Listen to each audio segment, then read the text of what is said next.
And welcome to the 25th episode of the TechnoBuffalo Show. I'm one of your two hosts for today, Sean Ani, Editor-in-Chief of TechnoBuffalo, and I'm joined by Executive Editor of Mobile, Todd Hazelton. Hey, everybody. Very sorry, everyone, for us being late, but Google Hangouts was not cooperating for some reason this morning, and we're not sure why. But that being said, it's that time of year again, which it was that time of year again last month. Apple has sent out another invitation. Yay. Oh, yeah.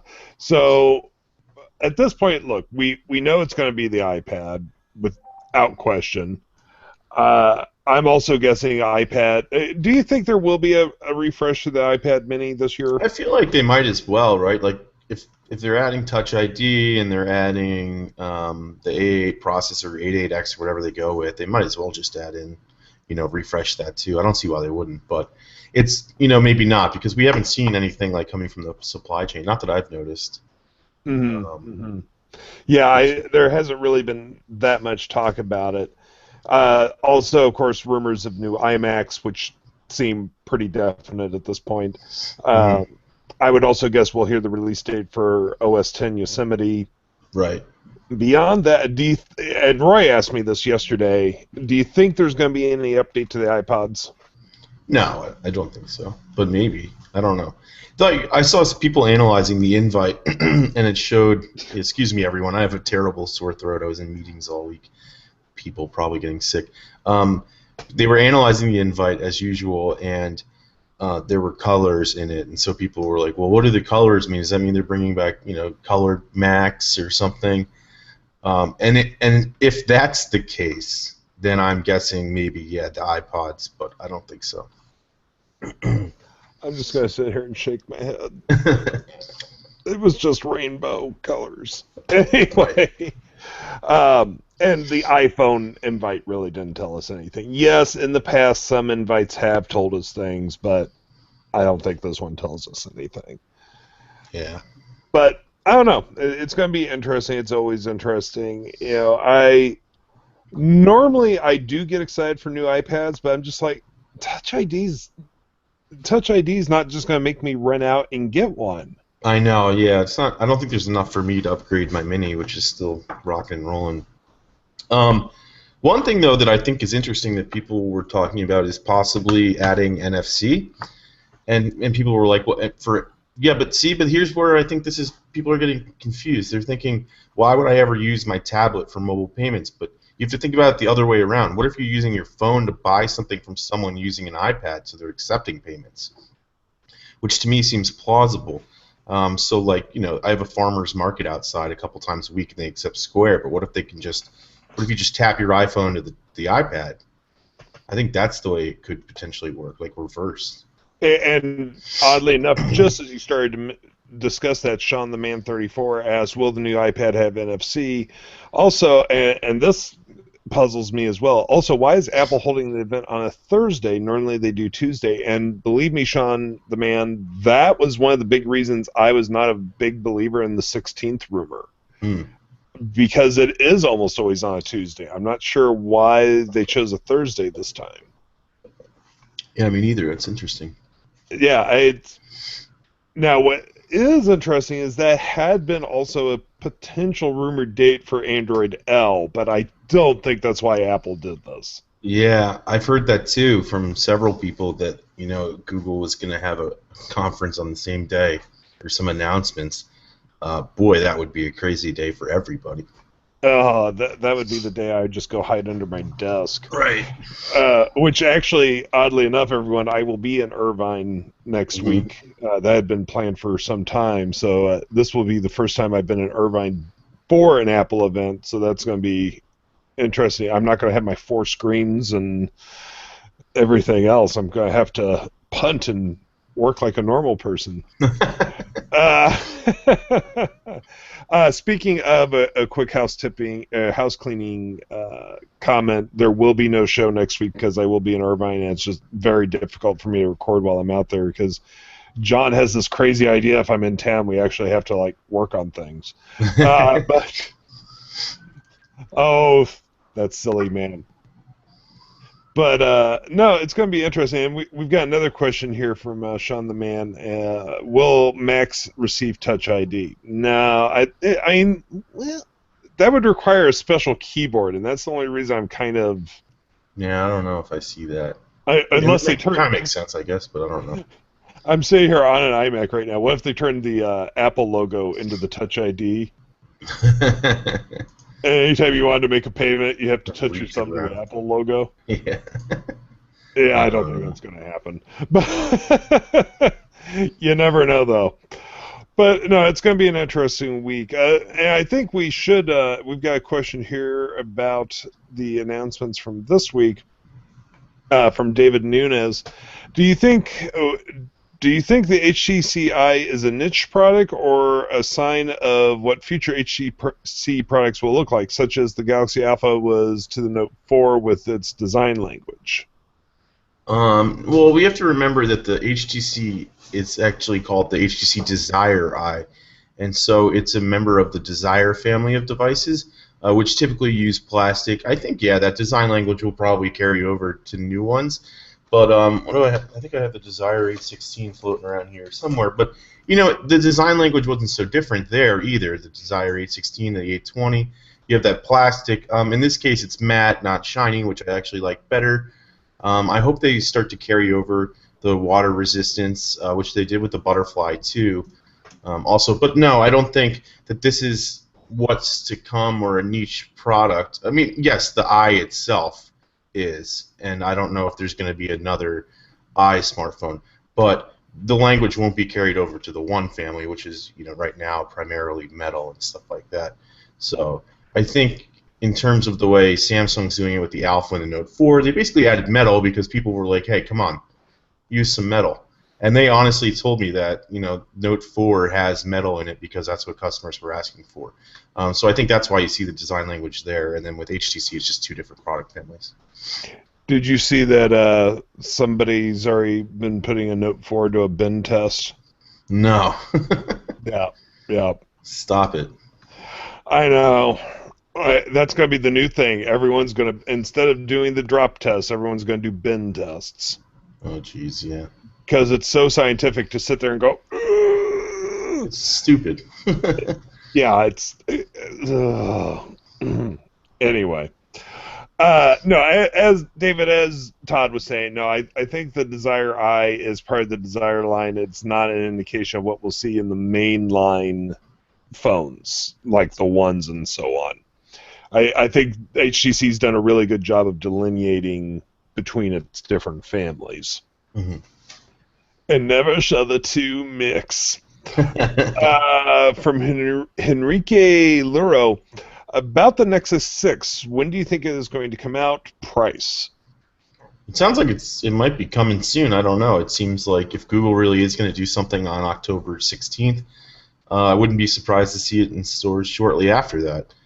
Mm-hmm. But I'm not sure about the price. You know, these days it's crazy because you have, you know, the Moto X, you have last year's Moto X, and eventually drops down to like what, $329. I mean, I know right now the current model is like $499.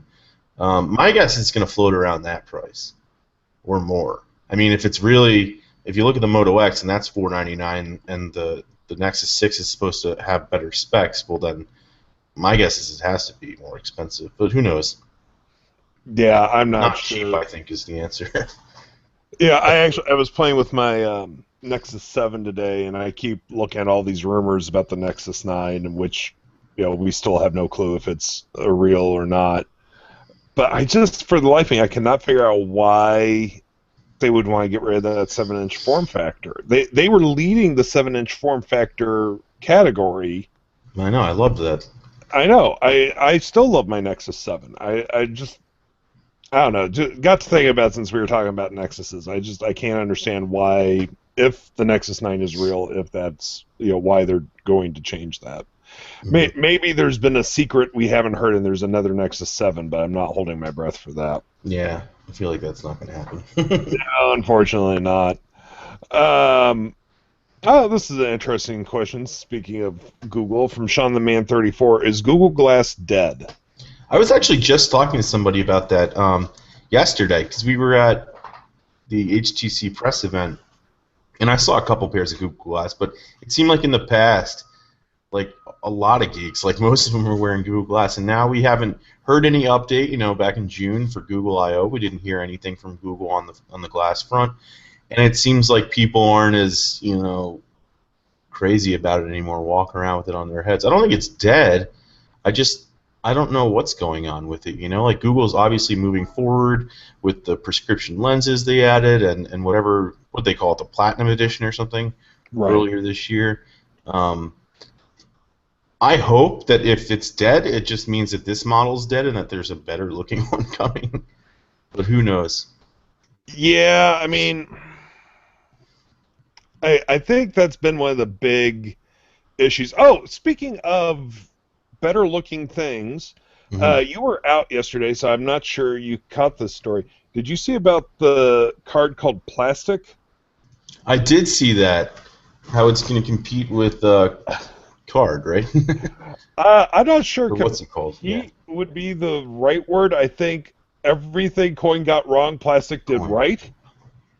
Wow. The fact that it's got the chip and pin system in it from the get-go, it has the e-ink display. It takes away all the concerns about security, since it will show not only your signature but also a picture of you on the e-ink display when the clerk runs the card through. Right now, I'm coming out. They're saying it's going to come out next summer. Huh. That's the thing. I feel like Coin's quickly becoming vaporware. Like, are we ever going to get this thing?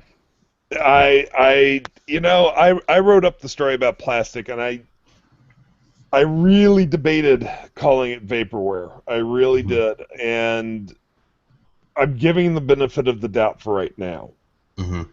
But yeah, I'm starting to get a vaporware feeling off of Coin. Yeah, me too. Well, I had it from the beginning.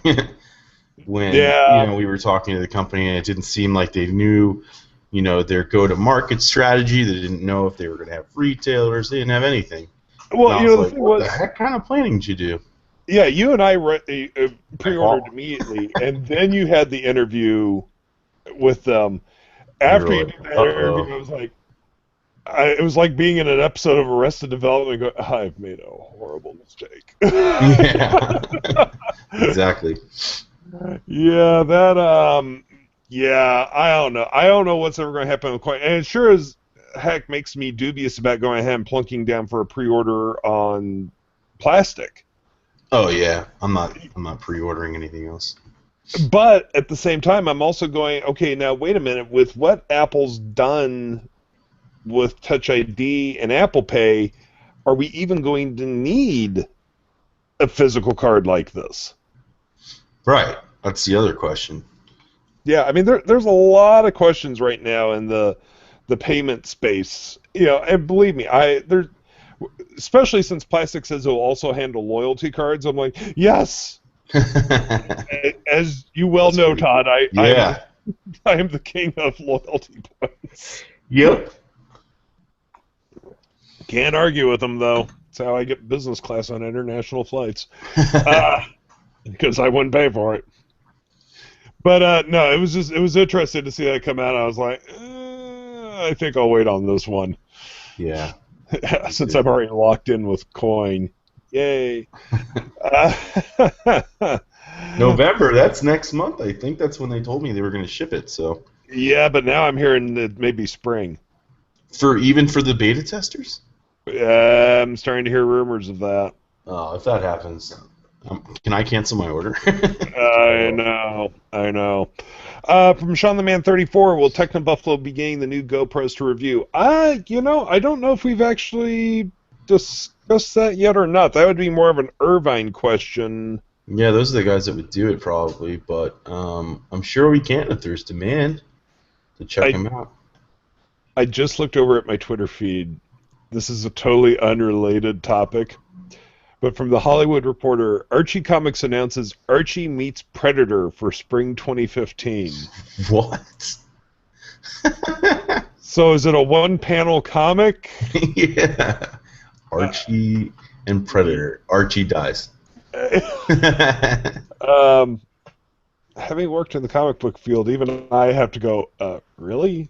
That's pretty hilarious. You think that's a good crossover potential? Okay. Mhm. Uh, I've seen some odd things in my days, folks. Anyway, from I don't know if I should even try this name. Cool, John. Bouillon. Yeah, we'll go with your last name, Bullshawn. Do you think there will be a Nexus watch? No, but I don't know. Either. Because I mean, when you think about it, Android Wear is the Nexus watch because you can't do anything with it besides add different watch faces if you're the OEM.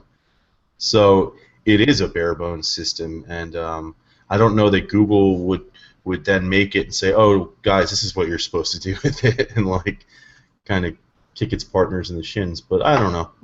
I guess there's always an option, but I don't see it happen. I still find it so odd the way Google's handling Android Wear. And we touched on this last week with the shutdown of that one Kickstarter project. Mm-hmm. Why they're not? They've got a proven model in Android. Why are they being so hard-nosed about Android Wear? Yeah, I don't know. There's more to the story, I think, than what we see. I agree. I think there's a lot more to this story, and I'm not sure if we'll ever get it. But it seems so odd to me. If you have a proven rollout model, why not continue with that? Yeah. Well, I think proven like Android, I don't know, it's a different beast, and they can, all the OEMs can put their own skins on it and stuff like that. But I think that's because smartwatches or smartphones are everywhere. It's already a huge thing. But then smartwatches, like they're basically trying to build a category now, right? I don't think there's huge demand. I mean, people are interested, and mostly geeks, but like people aren't like, I need one, and running out and getting it. And so I think they're trying to keep their message simple first. And it's like, here's this watch, here's what it looks like, here's what it does, and it's the same on all these devices, so they can tell the same story right now. I think that's what's going on. Really, really great question here from Christopher Miles. I want to thank you for bringing something up like this, Christopher. The Moto 360 update got me thinking, do you think outlets should be ethically bound to update a product's review if an update significantly affects its utility? Many of the day one updates still say had to charge twice a day. So that is a good question. And that is a great question. One of the reasons actually that we review devices for like a week is because you notice some things like that. Now, and I admit the Moto 360 update increased my battery life dramatically, but I also didn't find it to be terrible because it was bad for like 2 days, and John noticed it too out in Irvine with his device. As we used it, I don't know, the battery warmed up, it started working, and the battery life actually wasn't terrible by the end of that week.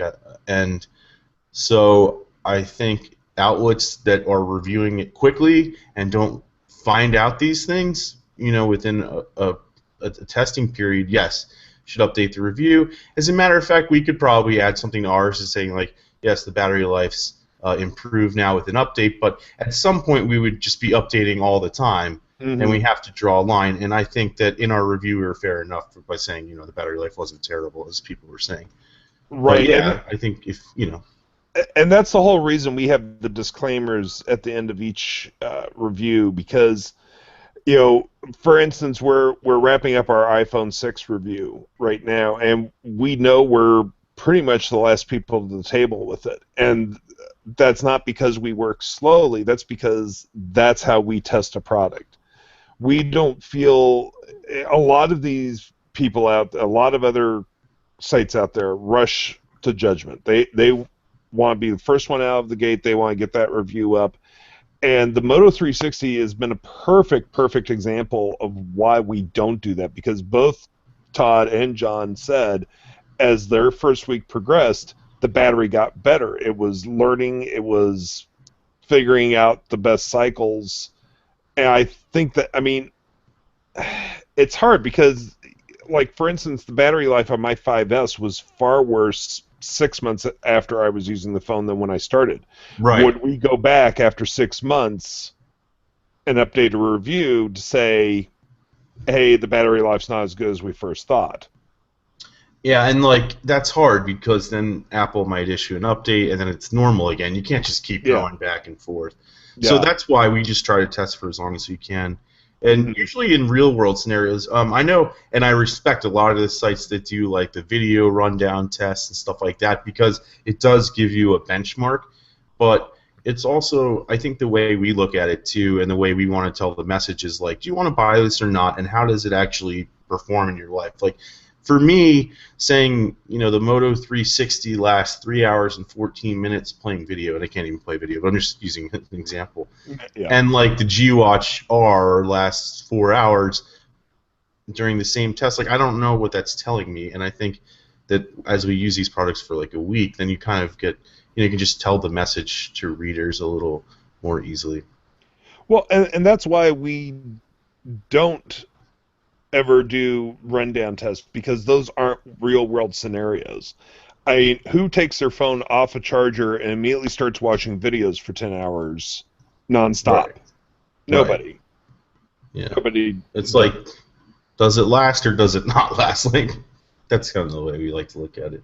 And yes, some phones Exactly. have better battery life than others, but as you're using it, like, I feel like the benchmark for most people, like, can I go to work and come home and still have my phone charged during that whole period?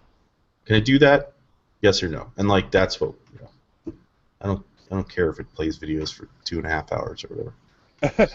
I normally I wouldn't address this, but it made me chuckle from David Nunes.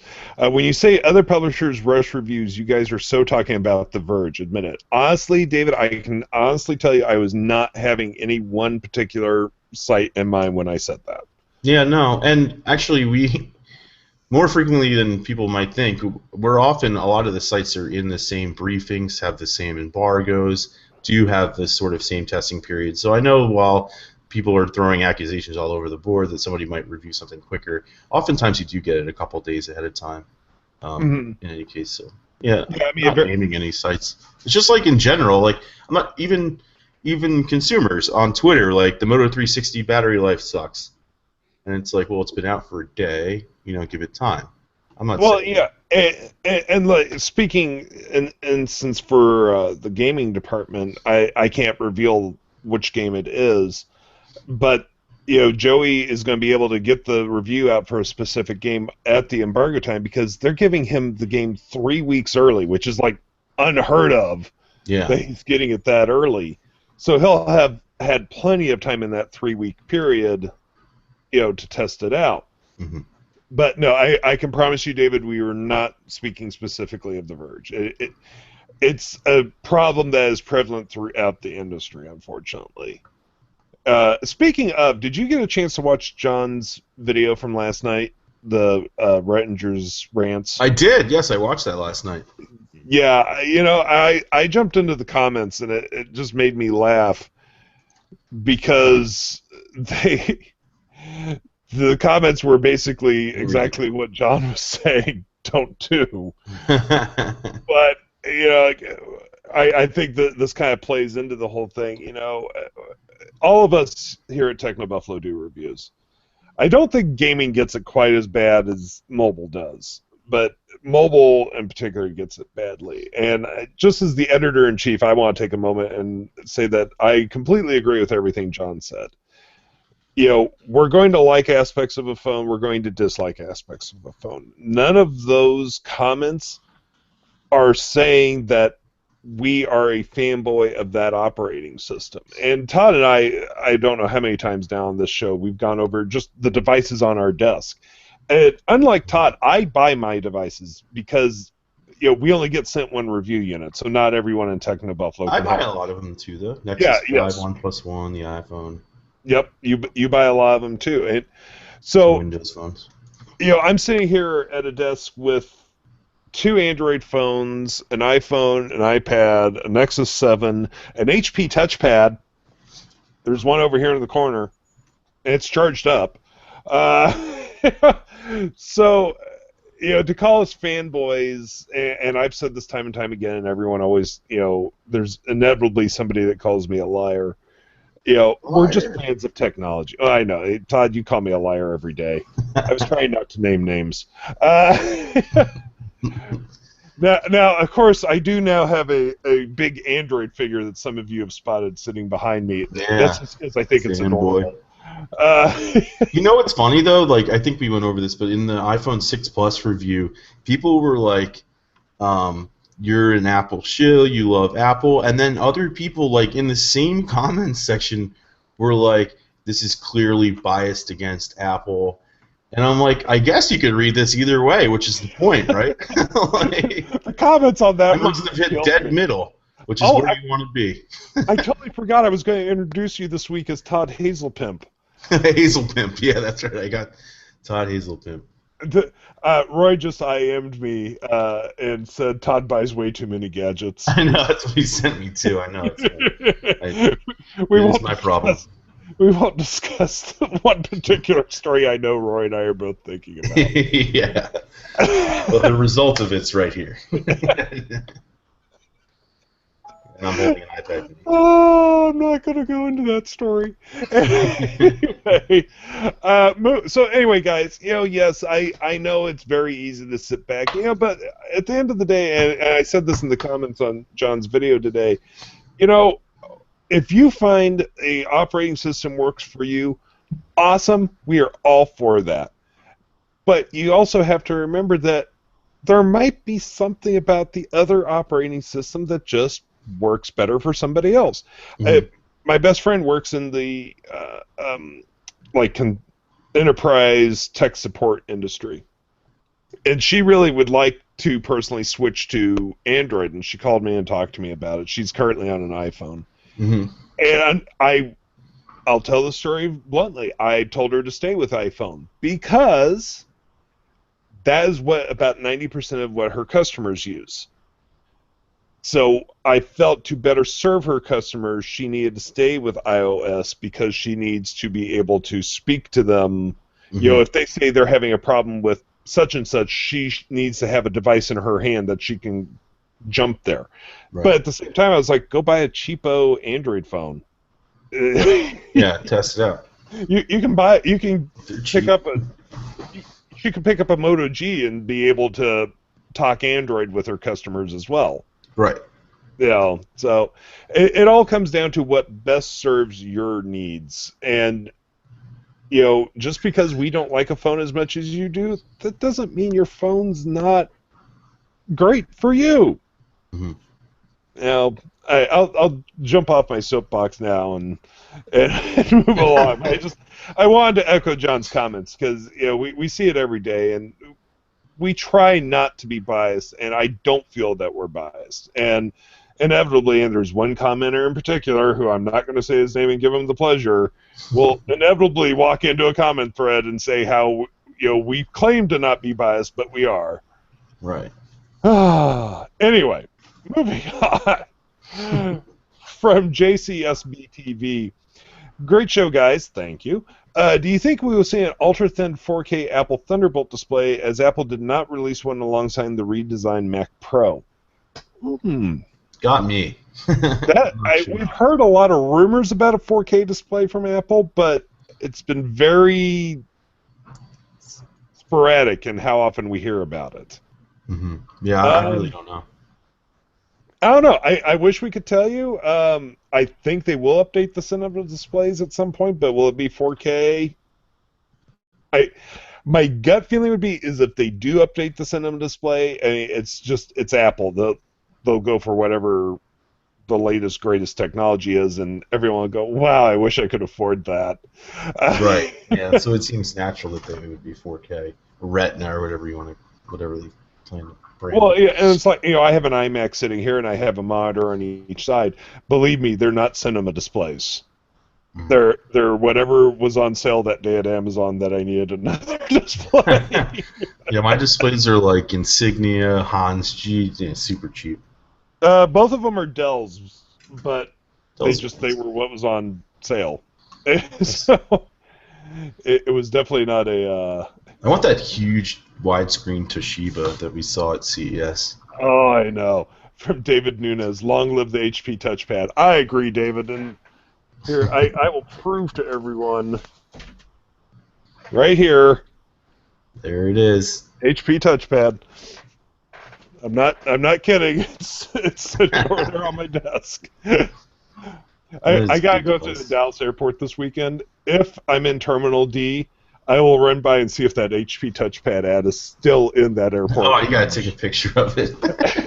That's become like my new game. I'll just take a picture of that ad every time I'm in Terminal D at Dallas Fort So Worth. great. I, I I don't know why no one has removed that stupid ad. Maybe It they're just like, sits there. they still sell that thing?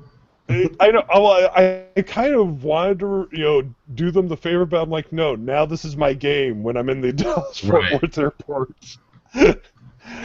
Oh man. From Sean the Man 34. What if the new Cinema display is the Apple TV? You can use it for either. Just add the cable input and built-in Apple TV software. I don't think so. I think the whole point of the Apple TV has been to integrate itself with whatever other equipment you may have. If they were to add a display to the Apple TV, and we're talking the set-top box, we're not talking the Television. long rumored television set. If they were to add a screen to the Apple TV, that would mean that someone with a Samsung television would no longer have a need to pick up the $99 hockey puck, or the Toshiba television would no longer have a need for the $99 hockey puck. So I don't think that's ever going to happen. Now, could they add Apple TV functionality as a secondary to the cinema display? Maybe, but I think you would still see the hockey puck exist as a separate device. That's my guess too. Yeah, Hopefully they make it more powerful though. yeah, Add some exactly. stuff. From JCSB TV, I assume you're asking about my touchpad. I got it on the fire sale, yes. What is the okay from Mark Chili Pepper and oh boy, this is a loaded question. What is the best mid-range phone to buy? That's a good question. I think probably like for the price, the new Moto G. Yeah, Um, I don't know what the price of the Desire Eye will be on AT&T, but that's supposed to be like a mid-range phone, and it's really cool. It's nice. Snapdragon 801, 2 gigs of RAM. The cameras, I mean, they were great during my tests for a couple days, so I'm actually really excited about that. But again, I don't know the price, so if it doesn't come in at an affordable price point, then who knows? I'm also really excited for the Lumia 830. It was announced at IFA. That should be. It just launched in Europe. I don't know the U.S. pricing, but it's 330 euros. That's a great phone. yeah, I know. You almost picked one up. I almost bought the 930 Oh, excuse when me. I I was knew it there, was a which is 30 like something yeah, 30. which is like the flagship, and this is sort of like the little, slightly watered down little brother to that. And I'm really tempted, but that Windows phone is different than Android and iOS, and I don't know what you're looking for. But for mid-range phones, I mean, obviously you can pick an iPhone at a mid-range price, and then Android Moto G maybe, and then Windows Phone the 830. I think I like a lot. From David Nunez, we'll take an off-topic subject here for a second. Off-subject question: are you guys sports fans? If so, what do you like? NHL, NBA, MLS, UFC, NFL, NASCAR? I'll let you go first, Ty, because actually a lot of people know my answer. When I watch baseball, I watch the Yankees, and football. I'm actually a big football fan. I'm a Jets fan, so I usually go to the games in the stadium when they're home. And then basketball, I'm a Nets fan. But I'm not like diehard across these. And when I travel, I always root for the New York teams. So I don't know. I'm a Jet. It's always kind of hard to cheer for the Jets these days. But that's why we're Jets fans. As for me, NBA, Phoenix Suns, because I used to live in Phoenix and I used to go to a lot of their games when I was young. I don't follow them that closely, but I will always root for the Suns. For MLS, Sporting KC, because I live just 3 hours from Kansas City, and actually I need to get to one of their games at some point. And then there's my big one, which is the English Premier League, and I follow Manchester United, and maybe follows not quite the right word for my love of United, because for the past 3 years my vacation has been to go to Manchester and go to Manchester United matches, and that's what I'm doing again this November. Woohoo. So, yeah, it's nothing like building your entire vacation around a 90-minute game. At least this time I get 2 90-minute matches since they got 2 home matches. Nice. The week I'm there. From you say his name. What, Bulljohn? Bulljohn, thank you. I couldn't remember how you said it. How come you guys don't do more Chromebook reviews, and will you include them in the future? That's a really good question. Yeah, we should do more. We should do more. It is a matter of, number one, we've not really been sent any Chromebooks for review, and we do have a limited budget on how much we can spend per year on devices that we need for review. And number two, it's just a matter of also time resource. Doing reviews is not a short process, and so we have to kind of prioritize. If Chromebook reviews are something you guys are really interested in, leave us comments, drop a note on the site through the Ask a Question system. Get it over. John reads absolutely every one of those. We'll be happy to consider it, and it's quite possibly something we could do down the road. I have a Chromebook sitting under my desk, amongst all the other gadgets, so it is definitely not a bias against Chromebooks. It's just a matter of time, and is there enough interest? And as Chromebooks are growing in the PC market, I think it's definitely something we could get into. Yeah. Let's see. We'll just take one or two more. Guys, I apologize for us starting late today. It was just a crazy morning with Google Hangout issues. From Sean the Man 34, do you guys watch any other YouTube channels? If so, which ones? Actually, to be honest, I'm not a huge YouTube guy. I really like MKBHD. Who else do I watch? I don't know. I go through and try to find funny videos a lot, but yeah, when I watch tech, I watch MKBHD, I think. Yeah, exactly. Typically I try to find like humor. Like I love My Drunk Kitchen. I don't watch it every single episode. I used to watch Jenna Marbles until I just finally couldn't take the shtick anymore. She came from Barstool Sports. Pretty funny. Yeah. So unfortunately, if somebody sends me a link to something on YouTube, I'll go watch it, but I don't typically just sit around and watch a whole lot of YouTube. I'll open up my subscriptions. I don't even know how many I have. Probably nothing. Let's see here. We'll just take one more, and then we can... JCSBTV. I am a Manchester United fan, and I'm from Manchester. We should meet for a pint. JCSB, send me an email, Sean@TechnoBuffalo.com. I'd be happy to meet you up. I'm there from late November to early December, and I usually hit the Christmas market down at the square several nights, so I could meet you there and chat you up. So drop me a line. I'll be happy to meet up with you. Yeah, my YouTube subscriptions are pretty bad. I follow like Nokia, AT&T, like. Oh, Android Authority. I like Android Authority a lot too. I forgot about that. For Sadat Gudam, HTC Re, your views. I haven't touched it, so this is all you, Todd. Yeah, so, and I told this to HTC. I like it. I think it's neat. I'm worried about the target audience because, and again, I said this right to HTC. Look, remember the flip camcorders? Those things died pretty quick. And why? Because we all had great phones on our camera, or great phones on our cameras, great cameras on our phones. And now it's kind of like stepping back and saying, well, it's like creating a problem. Like, where's my phone? Like, am I really missing the event because I'm doing this? Like, did I really miss everything? And that's what HTC is saying, that your phone is blocking these life events, and you need the Re that you can hold anywhere to capture them. I don't know if that's true or not. I don't feel like I've missed that much with my phone in front of my face. But the other thing is the price is $200, and I told them it needs to be lower. I mean, $100, $50, that thing would sell like crazy. I don't think they can go that low. But $200 is a lot, and you know when you look at the GoPro, I think what's their new one? It starts at like $130. I don't know. They already have a name in that market. People know it. It's going to be risky. But I like HTC's plan to try to do something more than phones. So I don't want to shoot it down because I encourage them to continue looking at other areas. But you know, I'm not crazy about the Re.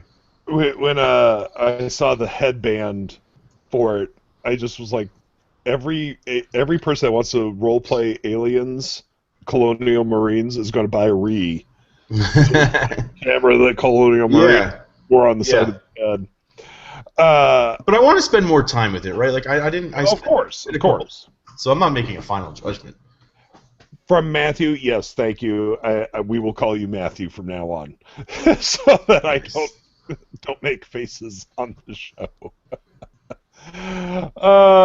Let's see here real quick from Benjamin McDonald. When I say football, I mean European football. When Todd says Soccer. football, he means American football. It's football.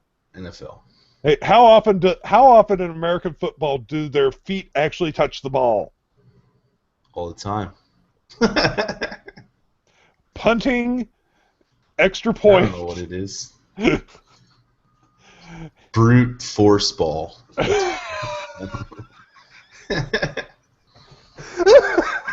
Big guys on the field ball. Concussion ball. Yeah, seriously. Oh, Lordy. Well, folks, we're going to have to call it there today. I see a ton more questions. I'm sorry we can't always get to every question you guys ask, but we did get a late start today. So, as always, if you can go find us on iTunes and rate and review us, we do greatly appreciate that, and that does help the show. You can also find us on the Stitcher app, which means you can listen to us anytime, anywhere. We're on Pocket Cast. You can subscribe via our RSS feed.